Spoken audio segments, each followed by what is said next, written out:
सुखदेव मुनि ने राजा परीक्षित को सुनाया, राजन, भगवान श्री कृष्ण के एक परम मित्र हैं जिनका नाम है उद्धव। उद्धव जी परम ज्ञानी हैं। उद्धव जी भगवान श्री कृष्ण को केवल सखा मानते हैं, भगवान नहीं मानते। क्या भाव है उद्धव जी का? सखा भाव। और भगवान चाहते हैं कि ये उद्धव मेरे को भगवान माने, और भगवान वही मान सकता जिसके अंदर प्रेम हो।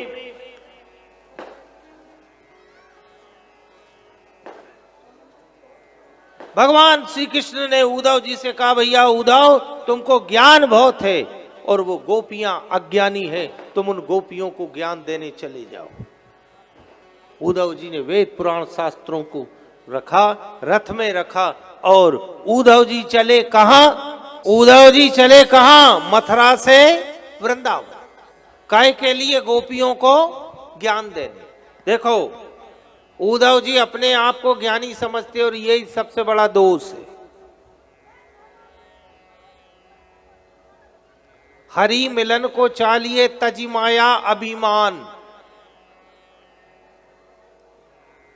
ईश्वर में सबसे बड़ी बाधा है ज्ञान। महापुरुषों से सुनाए, ज्ञानी पुरुषों का जो मार्ग है वो मार्ग तलवार की नोक के ऊपर चलने जैसा है।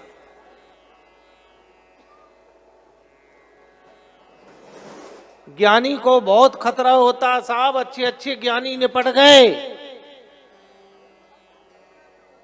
तब तो कबीर ने लिखा, ज्ञानी से कहा कहो कहत कबीर लजाए, और अंधे आगे नाच के कला अकारथ जाए। चर्चा ही मत करो।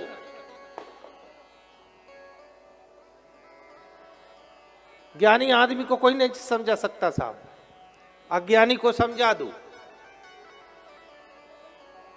जिसको कुछ नहीं मालूम वो तो सहज में स्वीकार कर ले, हाँ भैया ऐसा होएगा। पर देखो, ज्ञानी तर्क करता है, और जहां तर्क है वहीं नर्क है। ये याद रखना प्यारे, जहां तर्क वहां नर्क। हम तो लोगों से कहते हैं, साहब क्या अपन ज्ञान की बात करें, बड़े बड़े ज्ञानी। अरे आप देखो, रामायण जैसे महाग्रंथ को लिखने वाला व्यक्ति अपने नाम के आगे तुलसीदास लगाता है। क्या लगाता है? तुलसी दास। कबीर दास, सूर दास। क्या कम ज्ञानी थे ये? कबीरदास जी, तुलसीदास जी, रैदास जी। अरे ये जिस मुकाम पे पहुंचे हैं, कबीर, तुलसी, सूर, रैदास, मीराबाई, जनाबाई, ये 200 महात्मा जिस मुकाम पे पहुंचे, वहां तक तो कोई पहुंच ही नहीं पाया। कबीर साहब के बारे में तो हमने ये तक पढ़ा था,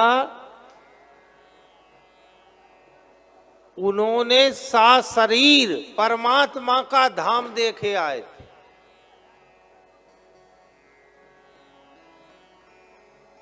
तब तो उस आदमी ने लिखा है कि तू कहता है कागज की लेखी, और मैं कहता हूं आंखन देखी।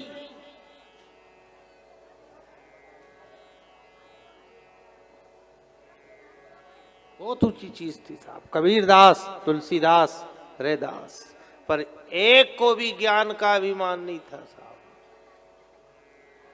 सारे के सारे जितने महात्मा थे सब सरल के सरल। उद्धव जी को बहुत ज्ञान, क्योंकि बृहस्पति का चेला साहब, सारे वेद पुराण शास्त्र कंठस्थ उसको। अरे जिसको अगर रामायण की 2 चौपाई आए, 1-2 श्लोक आए, वो सूंदो नहीं चले तो उद्धव चले है? अपना गांव में ही होएगा, तुम्हारा गांव में ही एक दो अगर चौपाई आए, श्लोक आए, एक दो कथा उसको आए, वो सूंदो नहीं चले, तो फिर उद्धव को तो चारों वेद 6, 7, 18 पुराण कंठस्थ, वो कहां सूंदा चलेगा।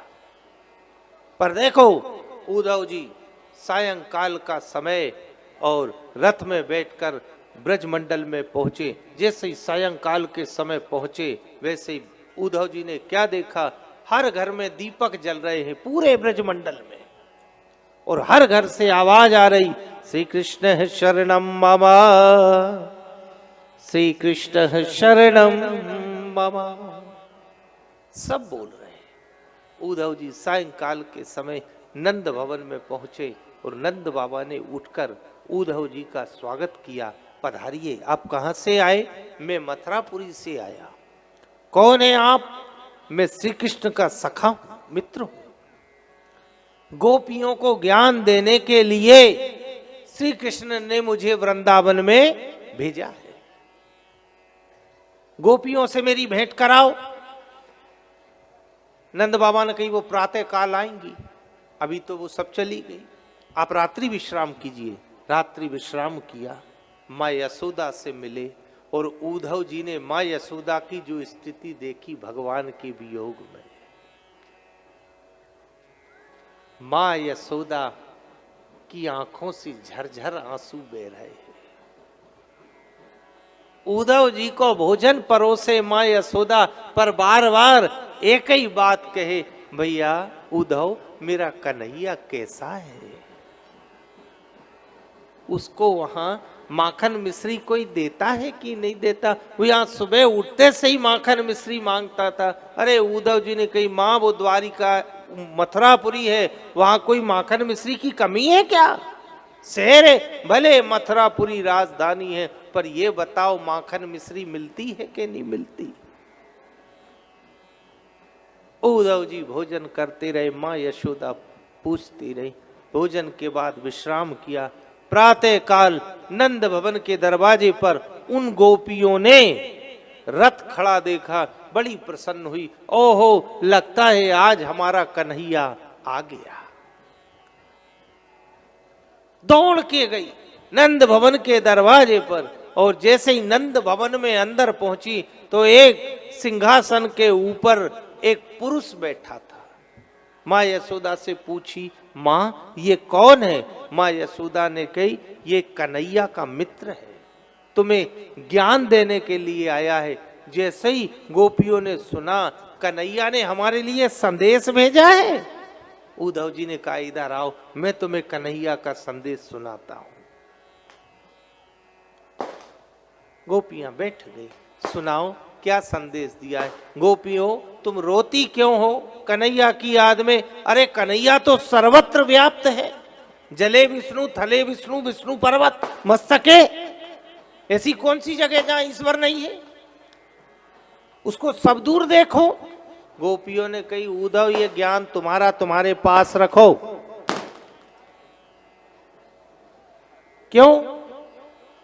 उस समय गोपियों ने कहा, उद्धव हमने जो उस गोविंद की लीला इन आंखों से देखी है, अब वो लीला हम चाह कर भी नहीं भूल सकती।